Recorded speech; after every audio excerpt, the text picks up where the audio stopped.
మమ్మల్ని మిక్కిలిగా ప్రేమించిన మా ప్రియ పరలోకపు తండ్రి, సర్వోన్నతుడా, సర్వాధికారివైన మా దేవ తండ్రి, గడిచిన సంవత్సరం అంతా మమ్మల్ని కాపాడి సజీవుల లెక్కలో ఉంచి ఇంకా నీ కృపా బాహుల్యం చెప్పున తండ్రి, ఎన్నో భయంకరమైన పరిస్థితుల నుండి, ఎన్నో విపత్తుల నుండి తండ్రి మమ్మల్ని కాపాడుకుంటూ మా ప్రాణదేహాలకు తండ్రి హాయిని సమకూరుస్తూ తండ్రి ఇంకా సజీవుల లెక్కలో మమ్మల్ని ఉంచావంటే మేము గొప్పవారమని కాదు, లేకపోతే బలశాలమని కాదు తండ్రి. కేవలం మీరు ఇచ్చిన ఉచిత కృప తండ్రి. సర్వలోక సైన్యాధిపతి అయిన దేవుని రెక్కల చోటికి మేమందరము మళ్ళీ తిరిగి మరో లోకానికి వెళ్ళాలని ఇన్నాళ్ళు మమ్మల్ని కాచి కాపాడవు తండ్రి. అది జ్ఞాపకం తెచ్చుకుంటూ నీ కృతజ్ఞత కలిగి జీవిస్తూ నీ రెక్కల చోటున తండ్రి బ్రతుకు దినములన్నిటి తండ్రి నిన్ను ఆనంద పెట్టే పిల్లలుగా మేము బ్రతుకుటకు తండ్రి సహాయం చేయమని తండ్రి. ఈ దినమున తండ్రి మేము కూడుకొని నీ వాక్యం వింటుండగా తండ్రి మా హృదయాలను ఆదరించండి. మా హృదయంలో నీ వాక్యమును నింపుకొని మా మరణ పడకల వరకు తండ్రి వాటిని పాటిస్తూ మా జీవితాల్లో తండ్రి అనేకులకి క్రీస్తును కనపరిచే విధంగా క్రిస్మస్ చేస్తూ తండ్రి అంతం వరకు నిన్ను ఆనంద పెట్టే పిల్లలుగా మేము ఉండాలని చెప్పబోతున్న నాకు సమయోచితమైన జ్ఞానమును అనుగ్రహించమని, వివేకమును అనుగ్రహించమని వేడుకొనిచున్నాను తండ్రి. అలాగే వింటున్న మీ పిల్లలకు కూడా పూర్ణ వివేకంతో తండ్రి విన్న మాటలు తమ బ్రతుకు బాటల్లో పెట్టుకొని బ్రతుకు దినములన్నింటినీ క్రిస్మస్ చేయుటకు వారిని బలపరచండి, బ్రతికించమని క్రీస్తు నామం పేరిట అడిగి వేడుకొనిచున్నాం కన్న తండ్రి, ఆమెన్. సరే, ఈరోజు ఏ దినం? మీ దినమా, దేవుని దినమా? రైట్. ఈరోజు క్రిస్మస్. క్రిస్మస్ అంటే క్రిస్టమస్ అంటే ఏంటి? ఎన్ని సంవత్సరాల నుంచి వింటున్నారా? క్రిస్మస్ అంటే ఏంటి? పండగ? చెప్పండి అమ్మా, నోర్లు ఇప్పండి. క్రిస్మస్ అంటే ఏంటి?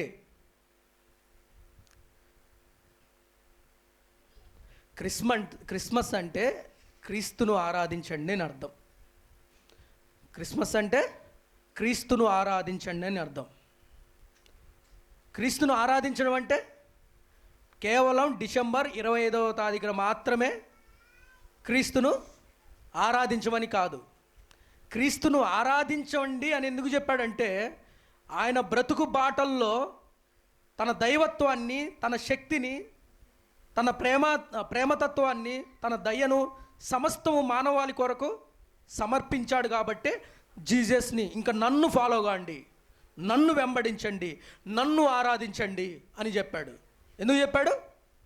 నా పని నేను కడముట్టించాను, ఇక నన్ను ఆరాధిస్తే నేనున్న ఆ అందమైన లోకం మీ సొత్తు మీకు ఇస్తాను. ఎప్పుడైతే పిల్లలు తండ్రుల మాటలు వింటారో ఖచ్చితంగా వాళ్ళ యావదాస్తి ఎవరు పేరు తీస్తారు? పని బాట లేకుండా, చెప్పిన మాట వినకుండా,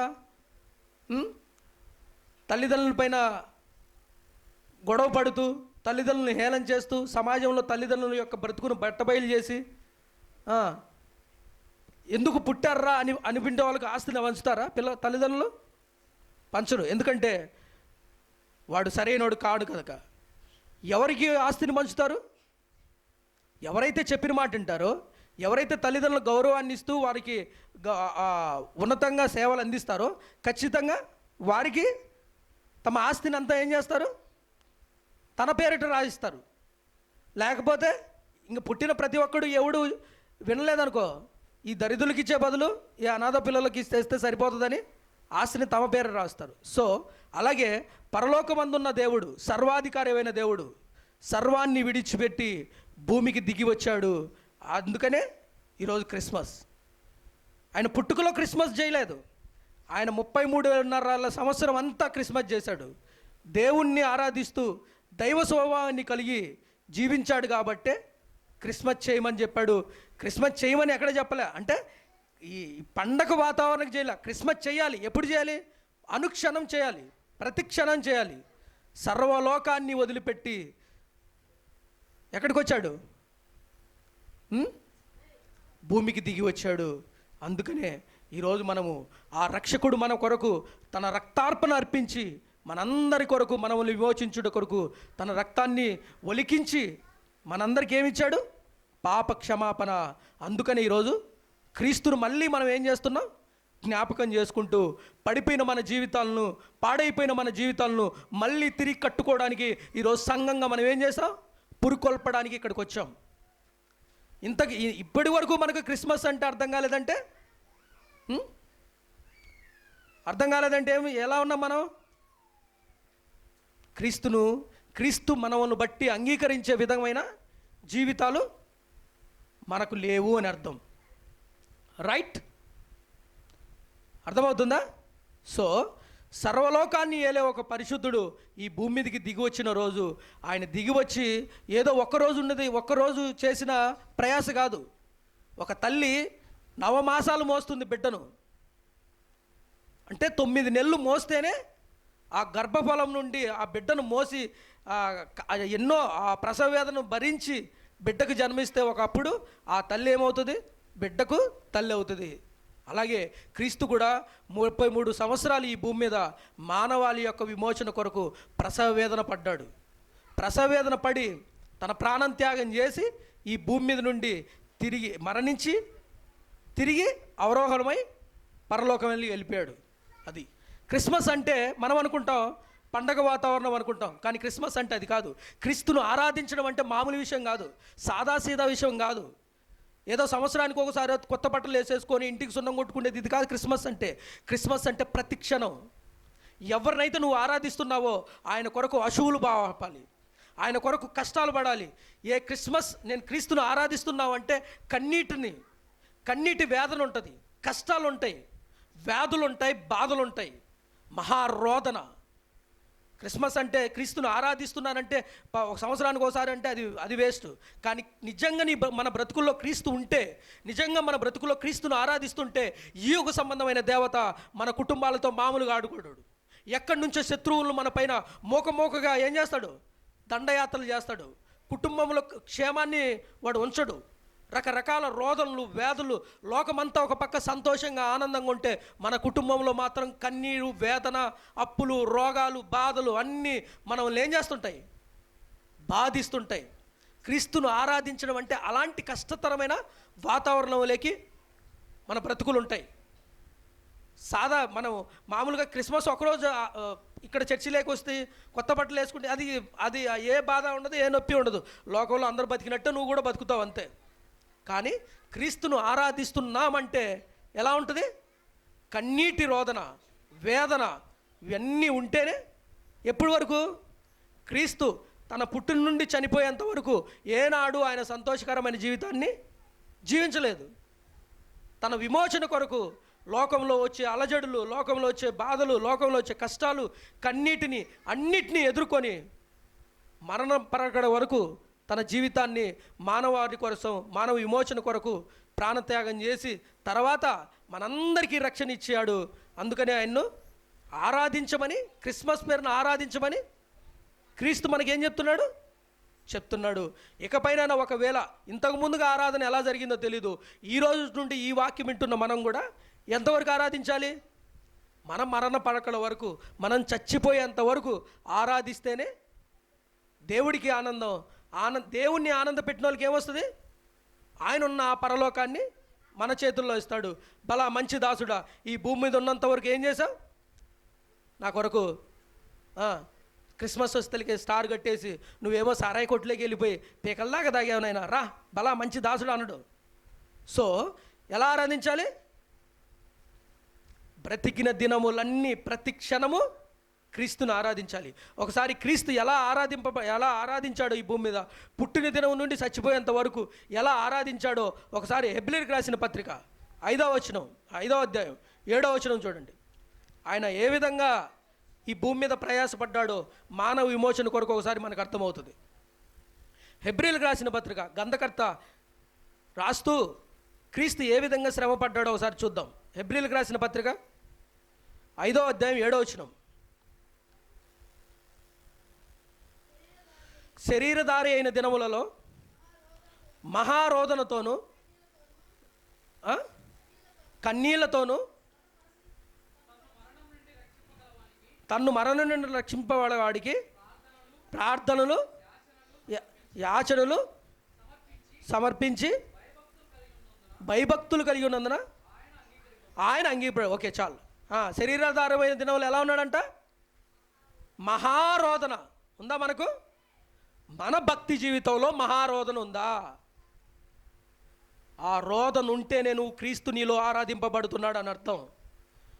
నెక్స్ట్ అమ్మా, కన్నీళ్లతోను. ఎలా అంట? కన్నీటిమయం. క్షేమకరమైన వాతావరణం మనకు ఎక్కడ కనిపించదు. ఎక్కడ చూసినా మనకు ఆశీర్వాదం ఏందయ్యా అంటే, కష్టాల గుండా మనం ఈ లోకంలో బ్రతకడమే ఆశీర్వాదం. నష్టాల గుండా వెళ్ళడమే ఈ లోకంలో మనం ఆశీర్వాదం. లోకాన్ని మనం ప్రేమిస్తుంటే లోకం మనల్ని ద్వేషిస్తుంది, అదే ఆశీర్వాదం.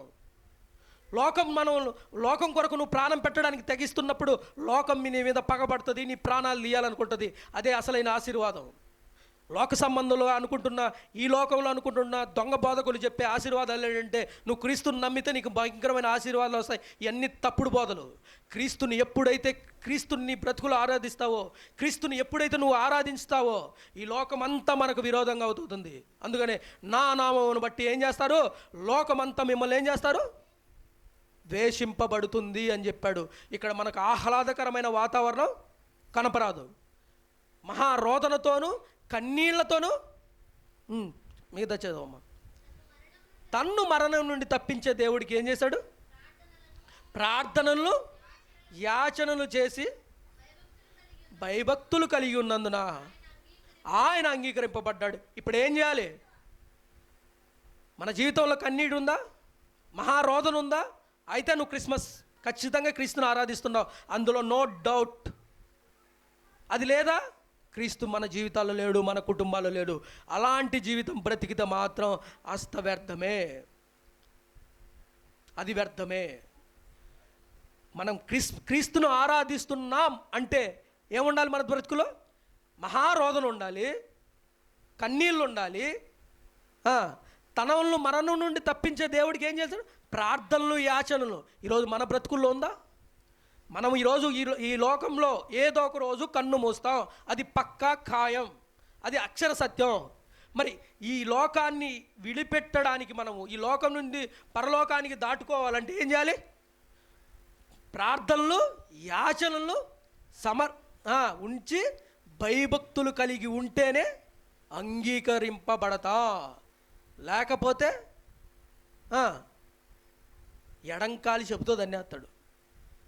ఖచ్చితంగా ఈ విధమైన భక్తి ఆ రోజు క్రీస్తు అంత మహారోదన కన్నీళ్లతోనే తను మరణం నుండి తప్పించే దేవునికి ప్రార్థనలు యాచనలు చేసి భయభక్తులు కలిగి ఉన్నాడు. కానుకే ఈరోజు ఏం చేస్తున్నాం? మనం క్రీస్తును ఆరాధిస్తున్నాం.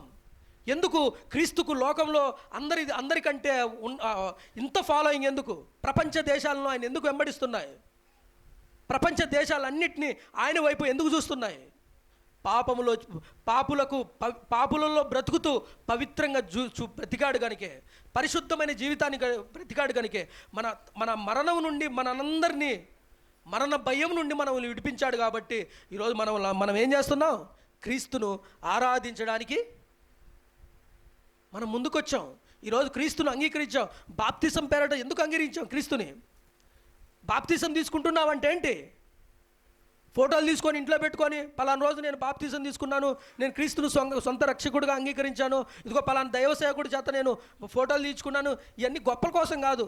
బాప్తిజం తీసుకుంటున్నావు అంటే ఏంటి? పూడ్చిపెట్టబడుతున్నావు. ఇక నా దేహం అంటూ నా చిత్తం అంటూ ఏది లేదు ప్రభువా, ఈ దేహమందు నీ చిత్తం నెరవేర్చడానికి ఇదిగో ఒక అపరాధముల చేత పాపముల చేత చచ్చిన నన్ను ఇంకా నీలో నేను బ్రతకడానికి నన్ను విమోచించావు. ఇక నీ కొరకు నా ప్రయాణాన్ని కొనసాగిస్తాను. ఈ దేహం పైన పాపానికి నేను అధికారానికి ఒప్పుకోను. ఈ దేహమందు దైవ కార్యము కొరకై నా జీవితాన్ని సమర్పణ చేస్తున్నాను, నీకు అంగీకరిస్తున్నాను అని అర్థం. అందుకనే ఆ రోజు నుంచి, ఎప్పటి నుంచి? బాప్తిసం ద్వారా మన పాపాలన్నీ పాతి పెట్టబడుతున్నాయి. పరలోకం వైపు నువ్వు అడుగులు వేయడానికి సిద్ధపాటు తీసుకున్నావు. అందుకనే బాప్తిసం అంటే పూడ్చిపెడుతున్నావు. మన పాత రోత జీవితాలన్నిటిని ఏం చేస్తున్నావు? బాప్తిసం ద్వారా నీటిలో ముంచుతున్నావంటే సమాధిలో నిన్ను పెట్టినట్టు అర్థం. ఇంకెవడైనా నీ పైన కయ్యి అన్నాడు అనుకో, నోరు మూసుకొని ఉండాలి. ఎందుకంటే నేను సచ్చిరోని, నాకేం అవసరం లేదు. ఎవడైనా నీ పైన జాడ్యం ఆడుతున్నాడు అనుకో, నాకేం తెలియదు. ఇంక ఇదే క్షమించడమే, క్షమించుకుంటూ పోవడమే ప్రభువు మనకు నేర్పిన తత్వం. ఎందుకంటే ఆ రోత జీవితాన్ని కప్పిపెట్టాం. ఆ జగడమాడే జీవితాన్ని కప్పిపెట్టాం. ఆ నరహంతకమైన జీవితాన్ని పూడ్చిపెట్టేశాం. ఆ భయంకరమైన ఆ పాత జీవితాన్ని మనం ఏం చేసాం? కప్పిపెట్టాం. ఇప్పుడు క్రీస్తును ఆరాధిస్తున్నాం అంటే ఏం చేయాలి? మనలో నూతనత్వం పుట్టుకురావాలి.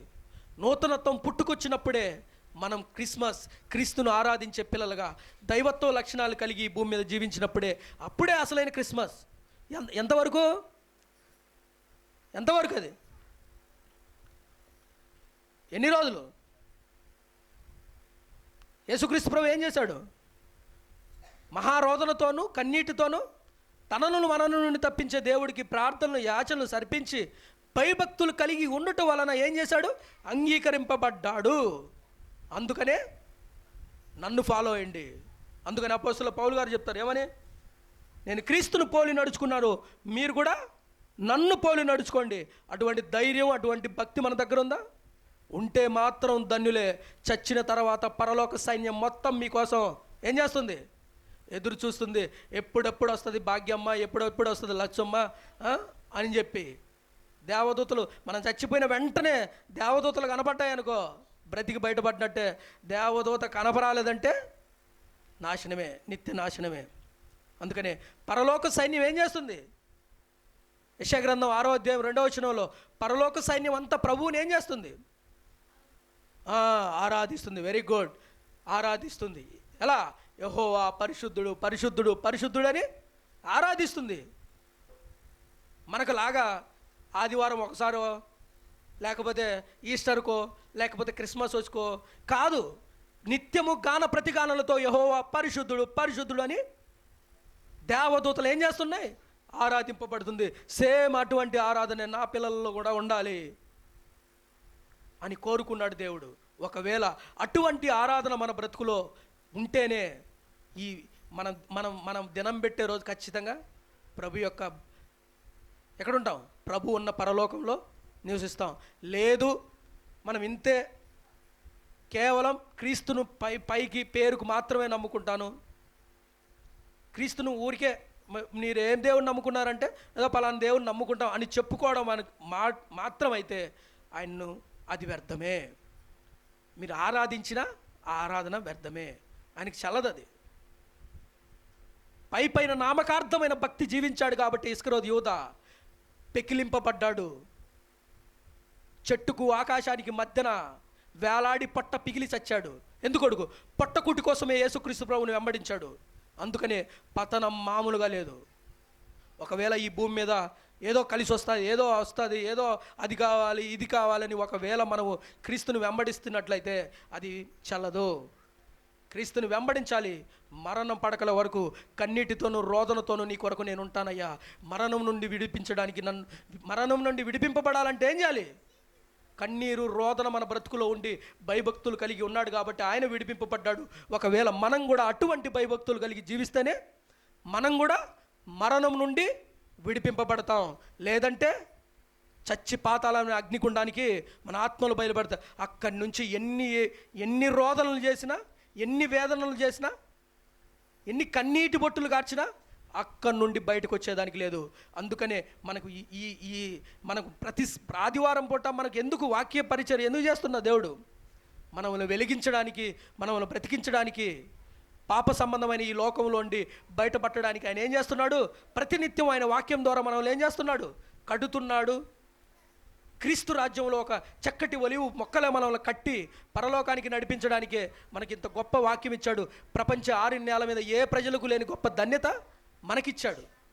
దినదినము తన స్వరూపంలోకి మారిపోవడానికి, తనలాగా బ్రతకడానికి వాక్యం అనే ధననిధి మన సొత్తు చేశాడు. ఇదిగో ఇది చదవండి, దీని యందు ఆనందించండి. నేనున్న లోకంలో మీరు గాన ప్రతిగానాలు చేస్తున్న దేవదూతల ఎదుట నేను ఎలా ఆరాధింపబడుతున్నారో, చచ్చిన తర్వాత మీరు కూడా నన్ను ఇంతగా ఆరాధించారు కాబట్టి పరలోకం వెళ్ళిన తర్వాత కూడా మనకు కూడా ఆరాధన మిగులుతుంది. సో అందుకని క్రిస్మస్ ఎందుకు చేయాలి? క్రిస్మస్ అంటే ఏంటి? క్రీస్తును ఆరాధించడం అంటే మహారోదన కన్నీళ్లతోనే మనము మరణం నుండి తప్పించగలిగిన దేవుడికి భయభక్తులు కలిగి ఉంటేనే అదే క్రిస్మస్ అంటే. క్రిస్మస్ అంటే ఒక దినానికి సంబంధించింది కాదు. ఇది మన బ్రతుకు జీవితకాలం అంతా ఆరాధనతో ఉంటేనే అదే క్రిస్మస్. అది విషయం. సో క్రిస్మస్ అంటే క్రీస్తును ఆరాధించుట. ఆకాశమందును ఆరిన నేలమందును ఆరాధనకు యోగ్యుడు ఎవరైనా ఉన్నారంటే అది యేసుక్రీస్తు ప్రభు మాత్రమే. అపరాధుల కోసం, అపరాధము చేత చచ్చిన మనం అందరి కోసం దాసుడి స్వరూపాన్ని ధరించి మనందరి కొరకు దేహము తీల్చి ఈ భూమి మీదకి వచ్చాడు ఆయన. అందుకనే మనం క్రీస్తును ఆరాధించాలి. ద్రోహులైన మనం అందరి కోసము దేహము తీల్చిన దైవం, ప్రాణాంతకులైన మన అందరి కొరకు ప్రాణం పెట్టిన ప్రాణదాత, నీచపు స్వభావం కలిగిన మనందరి కోసము మానవ జాతి కొరకు నెత్తుటి రక్తాన్ని చిందించిన సైన్యములకు అధిపతి అయిన ప్రభు, కఠినాత్ములు దుర్మార్గులు మన అందరి కొరకు పశువులు పాకలోకి దిగి వచ్చిన ఒక ప్రేమామయుడి యొక్క ప్రేమతత్వం. ఇది క్రిస్మస్ అంటే. మనందరి కొరకు ఆయన అన్ని త్యాగాలు చేశారు. మరి మనము ఒక్కరోజు పని పోతే రేపు దొరుకుతుందో లేదో అని అనుకుంటున్నాం. అని పని బాట లేక ఈ లోకానికి నువ్వు ఆయన నీతిని ఆయన రాజ్యాన్ని నువ్వు వెతుకు. ఇందాక అంటుంది అక్క, రేపు పని ఉంటుందో లేదో అని. ఆయన నీతిని ఆయన రాజ్యాన్ని వెతుకు, నీ పని ఆడిగిపోతుందో తెలుసు. ఒకప్పుడు రూత్ ఎటువంటి జీవితం? పరిగె ఏరుకునే జీవితం. మరి ఏం చేశాడు? పరిగె ఏరుకున్నామని ఏం చేశాడు? ఒక మహా గొప్ప వైభవాన్ని ఇచ్చాడు. ఎందుకంటే తన క్యారెక్టర్ను కాపాడుకున్నది. పరిగేరుకునడానికి సిద్ధపడింది కానీ పనికి మాలిన పోరంపోకు పనులు చేయడానికి ఆమెను సిద్ధపడలే. ఎంతోమంది యవనస్తులు ఆమెను వెంబడిస్తే ఏ ఒక్కరికి లొంగలేదు. దేవుడు నియమించిన ఒక బోయాజుకు మాత్రమే తన భార్యగా ఒప్పుకుంది. అందుకనే పరిగేరుకున్న ఆమెకు పరలోకపు సైన్యం ఆనందించే విధంగా ఆ చుట్టున్న ప్రాంతాలందరికీ బోయాజు వాళ్ళందరికీ ఒక యజమానుడిగా నిలబెట్టాడు. ఆ యజమానికి భార్య అయింది. ఎంత గొప్ప వైభవం చూడు. ఆయన నీతిని ఆయన రాజ్యాన్ని ఎతకండి. ఫస్ట్ వెతికినప్పుడు పని చేసే నువ్వే 10 మందికి పనిచ్చేదానిగా మారుస్తాడు. ఇది కూడా అక్షర సత్యమే, ఇందులో ఏమాత్రం లేదు. ఒకవేళ ఆయన నీతిని ఆయన రాజ్యాన్ని నువ్వు వెతికితే కన్నీటితో పాటు రోదనలతో పాటు ఇవి కూడా ఉంటాయి మనకు. లోకంలో మనం ఊరికే ఆయన వదిలిపెట్టడు. భిక్షమెత్తుకోడు. నీతిమంతుల సంతానం ఎన్నటికీ భిక్షమెత్తుకోదు. ఇది అక్షర సత్యం, రాసి పెట్టుకోండి. నువ్వు ఒకవేళ ఆయన యందు భయభక్తులు కలిగి ఉంటే, ఆయన ఆయన బ్రతుకు బాటల్లో ఖచ్చితంగా మనం నడుచుకుంటే, ఆయన చెప్పే విధంగా ఆయన ఆజ్ఞల ఆ ఊయలలో మనం ఊగుతున్నంత వరకు మనకు ఏ టోకా ఉండదు. ఉంటుంది, అన్ని కష్టాలు ఉంటాయి, నష్టాలు ఉంటాయి, కానీ అన్నిటికీ ఆయన జవాబిస్తుంటాడు. నిన్ను ఊరికినే నట్టేట పెట్టి పోయేవాడు కాదు. ఆయన మాట విన్నారు కాబట్టే సముద్రం ఒక పక్క ఉప్పెంగుతుంది, పెను తుఫాలు ఉప్పెంగుతున్నాయి, భయంకరమైన తుఫాను అలజడులు వాళ్ళు ముంచేస్తున్నాయి శిశువుల్ని. ఎక్కడికి వెళ్ళిపోయాడు? సముద్రం మీదకి ఆయన వెళ్ళిపోయాడు. ఎందుకు? వాటన్నిటినీ అణచడానికి. ఇప్పుడు వాళ్ళని వదిలిపెట్టాడా? మరి నిన్ను వదిలిపెడతాడా? రేపు పని లేదని రేపటి గురించి చింత, ఈ రోజు గురించి ఆలోచించండి. రేపటి గురించి మనకు చింత వద్దు. ఈరోజు ప్రజెంట్ మనం ఇంత గొప్ప ధన్యత ఎందుకు వచ్చింది? ఈరోజు మనం క్రీస్తును ఈరోజు ఈ మాటలు వింటున్నామంటే దానికంటే వైభవం ఇంకోటి ఉందా? అదే పని బాటలు లేకపోతే ఇటువంటి మాటలు మనకు దొరుకుతాయా? దొరకవు. పని కావాలి. పని చేయకుండా ఉండొద్దు, పనిని బాట లేకుండా ఉండదని ప్రభు చెప్పలే. మొట్టమొదటి ఆదాముకి ఏం పని ఇచ్చాడు? తోటను కట్టి ఆ తోటలో మొత్తం సేద్యపరచడానికి గొర్రెలకు, బావులకు అన్నిటికీ పేర్లు పెట్టే విధంగా ఆయనే చెప్పాడు. సోమరితనంగా ఉండమని ఎప్పుడు చెప్పలేదు. సో పని కంటే మనకేం కావాలి? ప్రభు వాక్యం ముఖ్యం. ఎందుకంటే ఈ దినం మంది కాదు, ఈ క్షణం మంది కాదు, ఈ సెకండ్ మంది కాదు. ఎప్పుడు మనము ఈ ఊపిరి విడిచిపెట్టాల్సి వస్తుందో తెలీదు. అందుకని ఊపిరి ఉండంగానే ఏం చేయాలి? ఆయన ఊహలు మన బ్రతుకులకి ఎక్కితే మనం ఊపిరి పోయినా కూడా ఒకరోజు శాశ్వతమైన జీవం లేక మనం ప్రవేశిస్తాం. అది విషయం. సో క్రీస్తును ఆరాధించడం అంటే ఎలాగ ఆరాధించాలి? కన్నీటితోనూ రోదనతోనూ ఆరాధించాలి. ఇది కేవలం ఇంట్రడక్షన్ మాత్రమే. మిగతా విషయం చూస్తాం.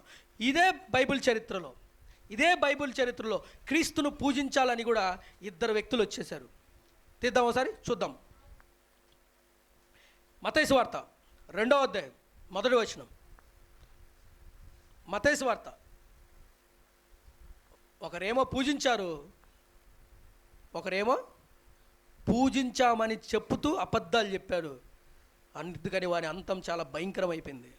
మత్తయి సువార్త 2వ అధ్యాయం మొదటి నుంచి. రాజైన హేరోదు దినముల యందును యూదయ దేశము బెత్లెహేములో యేసు పుట్టిన చదువమ్మా. ఇదిగో తూర్పు దేశపు జ్ఞానులు యెరూషలేములోకి వచ్చి యూదుల రాజుగా ఓకే ఆపమ్మ మళ్ళీ తర్వాత ఇప్పుడు యూదుల రాజుగా పుట్టినవాడు ఎక్కడ? ఎవరి ఇల్లు? తూర్పు దేశపు జ్ఞానులు. ఎందుకు వచ్చారంట? ఎవరిని ఆరాధించడానికి, ఎవరి గురించి తెలుసుకోవడానికి? యేసుక్రీస్తు యొక్క జననాన్ని తెలుసుకోవడానికి, ఆయన ఎక్కడ పుట్టాడో ఆయన్ని ఆరాధించడానికి ఏం చేశారు? తూర్పు దేశపు జ్ఞానులు. తూర్పు అంటే ఇరాక్, ఇరాన్, కువైట్, అరబిక్ ఈ ప్రాంతాలు ఏవైతే ఉన్నాయో అవన్నీ తూర్పునున్న ప్రాంతాలే. సో ఎక్కడి నుంచో ప్రయాసంతోనూ ఏం చేశారు వాళ్ళు? ప్రయాణాన్ని కొనసాగిస్తూ యేసుక్రీస్తుని యొక్క మా విమోచకుడు పుట్టాడు, మమ్మల్ని పాపము నుండి విడిపించి ఒక పరిశుద్ధమైన లోకానికి నడిపించి ఒక విమోచకుడు మా అందరి కొరకు రక్షకుడు పుట్టాడు, ఆ రక్షకుడిని మేము కన్నులారా చూడాలని ప్రయాణాన్ని కొనసాగించి ఎక్కడికి వచ్చారంట? యెరూషలేములోకి వచ్చారు. ఎంత ప్రయాస చూడండి. యెరూషలేములో ఉన్నవారు ఆ పక్కన ఉన్న బెత్లెహేములో ఆయన పుట్టాడు, కానీ ఆయన పుట్టిన విషయం అక్కడున్న ధర్మశాస్త్ర పండితులకు తెలియదు, అక్కడున్న రోమా ఎంపైర్లకు తెలియదు. ఎందుకంటే మనిషికి కావాల్సింది లోక సంబంధమైన ఆర్భాటాలే తప్ప పదవులు, ఆస్తులు, అంతస్తులు ఇవి కావాలి మనకు. కానీ ఆత్మ సంబంధమైన ఆశీర్వాదాల కొరకు ఎవడు అంపడించడు. ఒకడు లోకమంతా సంపాదించుకొని తన ప్రాణం పోగొట్టుకుంటే ఏం లాభం అన్నాడు. ఇప్పుడు లోకమంతా ఏం చేస్తుందంటే లోక సంపదన కొరకు ఆర్భాటాలు పడుతున్నారు, ఆవేదన పొందుతున్నారు. ధనమే దేవుడని మనుషులు పరుగులు తీయడం మొదలుపెట్టారు. కానీ అంతరంగమైన వాటి కొరకు ఈ శరీరాన్ని విడిచిపెట్టిన తర్వాత, మనం ఈ లోకాన్ని విడిచిపెట్టిన తర్వాత ఈ ఆత్మ నరకానికి వెళ్లకుండా వెండాలంటే ఏం చేయాలి? క్రీస్తును ఆరాధిస్తేనే, ఆత్మతోనూ సత్యముతోనూ ఆయన ఆరాధిస్తేనే క్షేమకరమైన యుగయుగమును దేవునితో నివసించే ఒక లోకం మన సొత్తు అవుతుంది. సో తూర్పు దేశపు జ్ఞానులు ఏం చేశారు? క్రీస్తును ఆరాధించడానికి, క్రీస్తును ప్రచురం చేయడానికి ఎక్కడికి వచ్చారు? వాళ్ళు యెరూషలేములోకి వచ్చారు. ఇక్కడ కూడా చాలామంది తప్పుడు సిద్ధాంతాలు మాట్లాడతారు. ఏమంటారంటే తూర్పు దేశపు జ్ఞానులు, దేవుడు వాళ్ళకు జ్ఞానులు అని పేరు పెడితే చాలామంది బైబిల్ విషయంపై అవగాహన లేని వాళ్ళు జ్ఞానులు తెలియక హేరోదు రాజు దగ్గరికి వెళ్ళిపోయారు, వాళ్ళు చాలా తప్పు చేశారని తప్పుడు సిద్ధాంతాలు.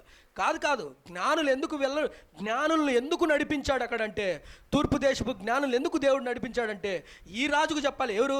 హేరోదు రాజుకు చెప్పాలి. నువ్వేంట్రా ఆఫ్టర్ రాజు, నీ రాజరికం ఎన్ని రోజులు ఉంటుందిరా? మహా అంటే 60, 70, 80 అంతే. నీ రాజరికం ఎక్కువ రోజులు ఉండేది కాదు అది. సో ఈ 70, 80 ఏళ్ళ జీవితానికి ఇది ఆఫ్టర్ ఇది.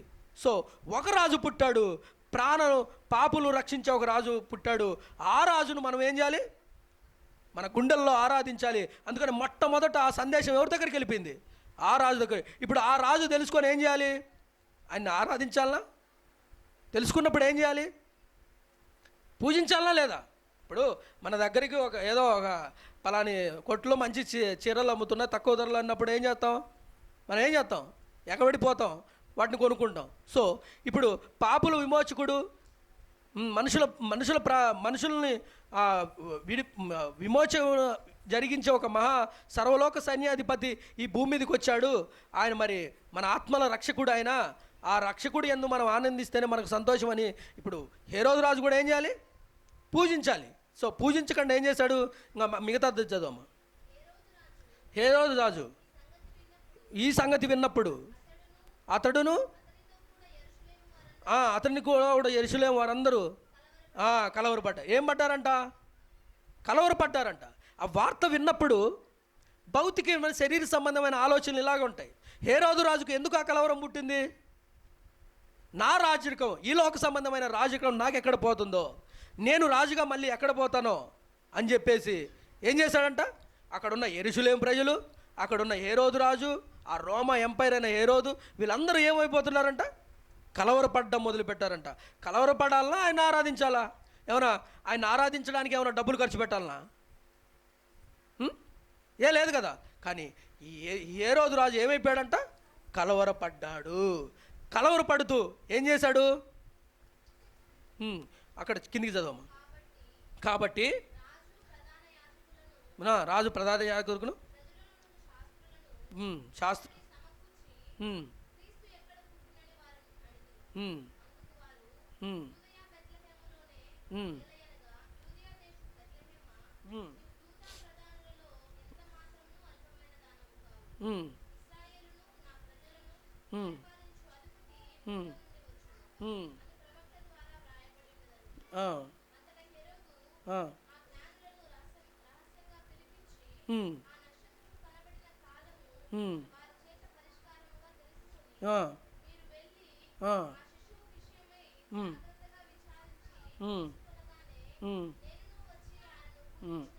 ఓకే, సరే, రైట్. ఇప్పుడు ఏం చేస్తున్నాడు? మీరు కూడా జ్ఞానులకి ఏం చెప్తున్నాడంటే కుయుక్తి. జ్ఞానులకి ఏం చెప్తున్నాడు? మీరు మీరు ఆయన్ని కనుక్కొని వస్తే నేను కూడా వచ్చి ఆయన పూజిస్తున్నాడు. ఇది అబద్ధం. సో మనలో కూడా చాలామంది అబద్ధికులు ఉంటారు. పేరుకు మాత్రం క్రైస్తవం, లోపల మాత్రం భయంకరమైన క్రుయాలిటీ ఉంటుంది మనలో. మనం కూడా హేరోదు స్వభావం సంఘంలో పేరుకుపోయింది. ఆనాడు హేరోదు కూడా అలా చెప్పాడు. ఏమని? మీరు ఒకవేళ చెప్పితే, మీరు ఒకవేళ ఆ క్రీస్తు ఎక్కడున్నాడో తెలుసుకొని వస్తే ఏం చేస్తాం? మేము కూడా వెళ్ళి క్రీస్తును ఆరాధిస్తాం అని అంటున్నాడు. ఎంత మోసం! క్రీస్తు కనబడితే క్రికెట్ ఆడుకోవాలనుకున్నాడు వీడు. అందుకనే రామాలో అంగలార్పు. ఎప్పుడైతే ఈ ఈ జ్ఞానులు దేవదూత ద్వారా చెప్పబడిన తర్వాత మీరు వెళ్ళిపోండి, వాడు అపత్తికుడు అని చెప్పంగానే వాళ్ళు వెళ్ళిపోగానే అది తెలుసుకున్న హేరోదు ఏం చేసి తెలుసా? 2000 పిల్లలను మొత్తం ఊచకోత కోయించాడు. అందుకనే రామాలో అంగలార్పు వినపడెను అని ఉంటుంది. క్రీస్తును ఆరాధించేవాడైతే ఏం చేస్తాడు? జ్ఞానులతో పాటు పదండి ఆయన పాదాల మీద పడదాం మనందరం. ఆయన పాదాల మీద పడి మన విమోచన, నాకు కూడా పాప విమోచన కావాలి, ఆయన నేను ఆరాధించాలి. ఈ జీవితం తర్వాత మరో జీవితానికి వెళ్ళాలంటే ఆ రక్షకుడు నేను సొంత రక్షకుడిగా అంగీకరించాలని చెప్పి ఖచ్చితంగా ఏం చేయాలి? జ్ఞానులతో పాటు వెళ్ళాలి. కానీ జ్ఞానులతో పాటు వెళ్ళకుండా ఏం చేశాడు? మీరు వెళ్ళి ఆయన ఎక్కడున్నాడో పుడితే తెలిస్తే నేను కూడా, అంటే ఈ ప్లానింగ్ ఏంటి? తెలుసుకొని వీళ్ళు వెళ్ళిపోతే ఈడెళ్ళిపోయి ఆయన్ని చంపాలని. సో క్రీస్తును మనలాగే ఒకవేళ జ్ఞానుల వలె మనం ఉంటే, జ్ఞానులు ఏం చేశారు? ఆయన్ను పూజించారు కాబట్టే జ్ఞానులు అని పిలబడ్డారు. హేరోదు ఏం చేశాడు? ఆయన పూజిస్తానని అబద్ధం చెప్పాడు కాబట్టే హేరోదు అంతం చాలా భయంకరం అయిపోయింది. సో ప్రియమైన దైవ జనాంగమా, క్రీస్తును ఆరాధించడం అంటే హేరోదు స్వభావంతో, హేరోదు యొక్క లక్షణాలతో, దుష్టత్వంతోనూ, దుర్మార్గంతోనూ, కపటంతోనూ, వేషధారణతోనూ క్రీస్తును ఆరాధించితే అది చల్లదు. క్రీస్తును ఆరాధించాలంటే అలా ఏం చేయాలి? జ్ఞానుల వలె దూర ప్రయాణం చేస్తూ, కన్నీళ్లతోనూ, వేదనలతోనూ, రోదనలతోనూ ప్రయాణం చేస్తూ క్రీస్తును ఆ రక్షకుని చూసి తన సొంత రక్షకుడిగా అంగీకరించి ఆయన్ని పూజించి ఈ లోకాన్ని దాటుకొని వెళ్ళిపోయారు. పరలోకపు వారసులుగా వాళ్ళు మిగిలిపోయారు. కానీ హేరోదు మాత్రం పాతాళపు వారసుడుగా వేదనలోకి, అగ్నిగుండంలోకి వాళ్ళు వెళ్ళిపోయాడు. మనం కూడా ఏం చేయాలి? జ్ఞానుల వలె క్రీస్తును ఆరాధిస్తే మాత్రం క్రీస్తుకు ఆనందం. హేరోదు వలె మనం ఒకవేళ ఆరాధిస్తే మాత్రం అది చాలా ప్రమాదకం. యెహోవాకు విరోధమైన జ్ఞానమైనను వివేచనైనను చెల్లదు, అది అజ్ఞానమే. జ్ఞానుల వలె పూజించిన వాడు పరలోక వైభవాన్ని చావు తర్వాత అనుభవిస్తాడు. హేరోదులా ఒకవేళ కుయుక్తితో పూజిస్తానని అబద్ధం చెప్పితే మాత్రం పాతాళమనే అగ్నిగుండంలో ఒకరోజు రోదనతో మా జీవితాలు మిగిలిపోతాయి. హేరోదులా ఉంటారా, లేకపోతే జ్ఞానుల వలె క్రీస్తును పూజిస్తారా? మీ ఇష్టం. తలలోంచినట్లయితే చిన్న ప్రార్థనతో ముగిచ్చేస్తాం. మమ్మల్ని మిక్కిలిగా ప్రేమించిన మా ప్రియ పరలోకపు తండ్రి, సర్వోన్నతుడా, సర్వాధికారమైన మా దేవ, ఈ మధ్యాహ్న వేళ సమయంలో తండ్రి కూడుకొని ఇచ్చిన మాటలు చెప్పుకొనుటకు మీరు ఇచ్చిన గొప్ప భాగ్యమును బట్టి హృదయపూర్వక వందనాలు, స్తుతులు, స్తోత్రములు తండ్రి.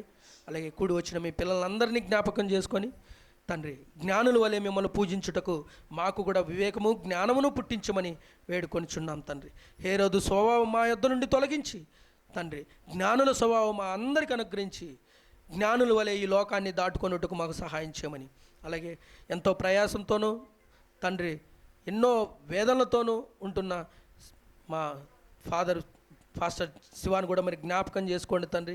కష్ట నష్టాల్లో తండ్రి నీ పరిచర్యను తండ్రి తుదముట్టిస్తూ జ్ఞానుల వలె తండ్రి కుటుంబంలోనూ ఆర్థికంగా ఎంతో రోదనతో ఉన్నప్పటికీ తండ్రి నెట్టుకుంటూ నీ సువార్త పనిలో తండ్రి మరణం వరకు పరుగులు తీస్తున్న మా అల్లుని కూడా మరి జ్ఞాపకం చేసుకోండి తండ్రి. ఉన్నతంగా అతన్ని దీవించి అనేకులకి దీవెనకరంగా మార్చమని వేడుకొంచున్నాను తండ్రి. అక్కడికి కూడికి వచ్చిన పిల్లలను తల్లుల్ని తండ్రి, ఇక్కడికి వచ్చిన వృద్ధాప్యంలో ఉన్న తల్లుల్ని పని బాటలు చేసుకుంటూ తండ్రి నీ కొరకు తండ్రి వాక్యాన్ని వినడానికి వచ్చిన వీరిని కూడా జ్ఞాపకం చేసుకోండి.